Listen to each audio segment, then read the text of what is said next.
Yan, yan, yan. Ito na po. Uli ako.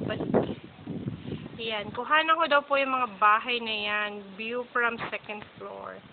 Tapos doon, mga lupain ng may-ari ng Portopin. Marami talagang puno.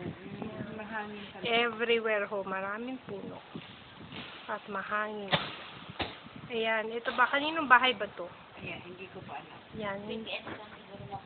Yan. Ito ho. Sample. Bahay. Kukunan natin. Yan o ang bahay sa tabi ng clubhouse. Yan.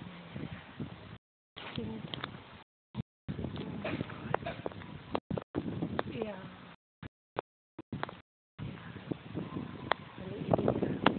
Yan. Ang bahay sa tabi ng clubhouse. Oops. Ito pa. Ang view. Ayan.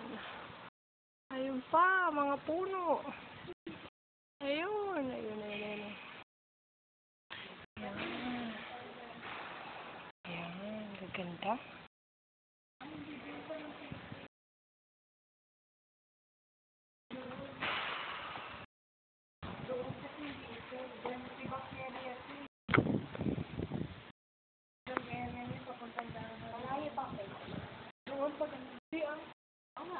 Ayan. Olympic size po yung swimming pool.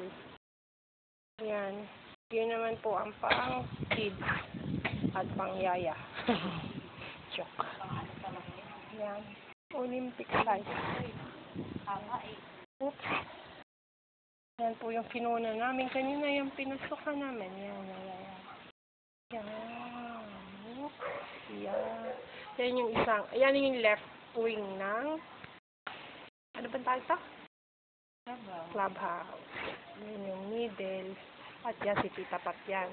Ito, si Tita Mali. Going to, to phase 8. Ayan, may tinuturo ho siya. Baka manuno. Oh, Diyos ko. Hindi yan yung main road. Going to phase 8, yun o.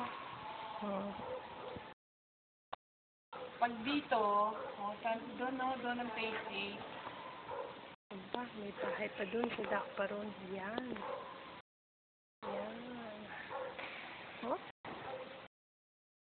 Okay na. Okay.